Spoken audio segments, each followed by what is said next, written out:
3 तथा 4 के बीच 6 परमेय संख्याएं ज्ञात कीजिए। तो हमें इन दोनों के बीच की 6 परमेय संख्या ज्ञात करनी है। पहली बात मैं आपको यह बता देना चाहता हूं माय डियर स्टूडेंट्स, किन्हीं दो संख्याओं के बीच अनंत परमेय संख्याएं होती हैं। कितनी परमेय संख्याएं होती हैं? अनंत। तो यह भी हो सकता है कि आपका दोस्त इन दोनों के बीच कुछ और परमेय संख्याएं निकाले और आप कुछ और निकालो, और यह हो सकता है दोनों सही हो। ठीक है। दूसरी बात, परमेय संख्या निकालने की बहुत सारे अलग अलग तरीके होते हैं। मैं आपको 1 बाय 1 सारे तरीके कराऊंगा। ठीक है। मेनली इसमें 2 तरीके हैं, लेकिन मैं आपको तीसरा भी तरीका इसमें कराऊंगा। तो सबसे पहले जो मेथड 1 है और जो आपको अप्लाई करना है, जो आपको एग्जाम में कहीं भी आपको लेके चलना है, अगर ये क्वेश्चन आए तो आप कैसे करेंगे देखो। और ये सबसे आसान तरीका है। इसमें नीचे 1 रखेंगे हम। ठीक है। हर में 1 रख दिया, क्योंकि 3 और 3/1 बात एक ही होती है, 4/1 बात एक ही होती है। तो मैंने 1 रख दिया नीचे यहां तक। ठीक है। इसके बीच की हमने निकालनी है कितनी? 6 परमेय संख्याएं।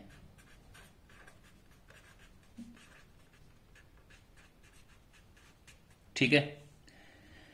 अब करना क्या है, कितनी संख्याएं निकालनी है? 6 परमेय संख्याएं। तो आपको इसको ऊपर नीचे मल्टीप्लाई करना पड़ेगा। किससे? देखो,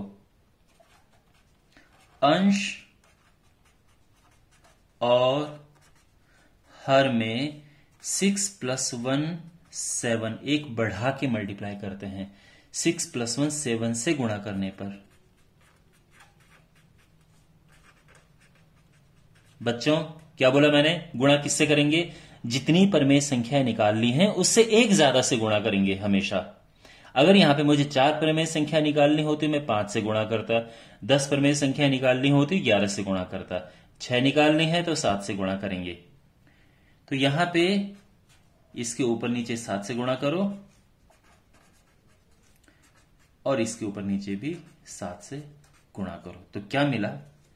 ये हुआ 21/7 और दूसरा है 28/7। हमें इसके बीच क्या निकालनी है? 6 परिमेय संख्याएं। और बस आंसर आ गया, क्योंकि 21/7 ये है, 28/7 ये है। तो इसके बीच में क्या आता है? इसके बीच में 22 आता है, फिर 23/7 भी आता है, फिर 24/7, 25/7, 26/7 और 27/7। 1 2 3 4 5 6 परमेय संख्या आ गई। ये आपका आंसर आ गया। ठीक है, समझ आ गया सारा। अब मैं आपको मेथड 2 बताता हूं, दूसरा मेथड इसका। तो इसमें हम एक एक करके परमेय संख्या निकालते हैं। तो 3 तथा 4 के बीच पहली परमेय संख्या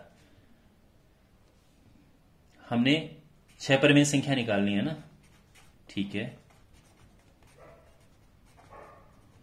तो पहली तो कैसे निकलेगी देखो, इनको प्लस करो दोनों को और 2 से भाग दे दो। कितना आया? 7/2। ये पहली परमेय संख्या आ गई। दूसरी परमेय संख्या के लिए क्या करेंगे देखो, इसे लो और इसे लो, ये ध्यान में रखना, और फिर 2 से भाग दे दो। तो ये हो जाएगा 3 दूने 6 और ये 7 यहां पे आ गया, 2 नीचे आएगा तो 2 दूने 4 हो जाएगा, और ये 13/4 आ गया। कोई प्रॉब्लम समझने में? अब निकालेंगे तीसरी परमेय संख्या। तो तीसरी परमेय संख्या के लिए अब फिर क्या करेंगे? 3 उठाओ और ये उठाओ, /2। 4 × 12 + 13। ठीक है। ये 12 ये 13 यहां पे, और ये 4 दूने 8 नीचे हो जाएगा, और ये हो जाएगा 25/8। फिर चौथी परमेय संख्या निकालेंगे। तो फिर क्या करना है हमें? 3 उठाओ और ये उठाओ,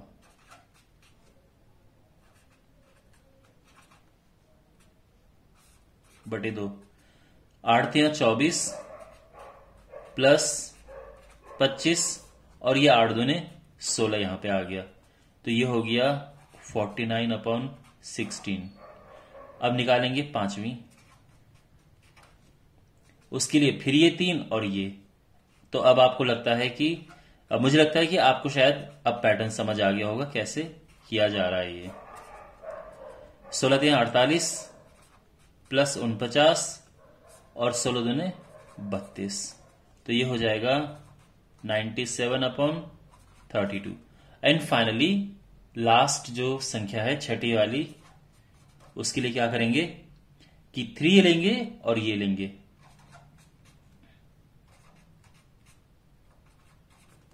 बटे 2, तो ये हुआ 32 96 प्लस 97/64।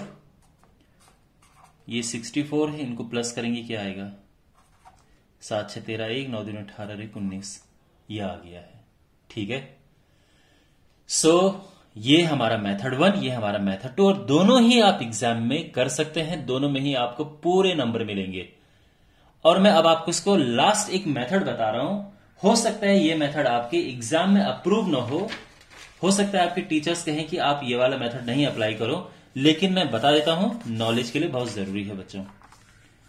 तो जो तीसरा वाला है एक तरीका, ये है मेथड 3, और ये एक्चुअल में इन सबसे आसान तरीका है। आपको निकालना है 3 तथा 4 के बीच 6 परमेय संख्याएं, ठीक है ना।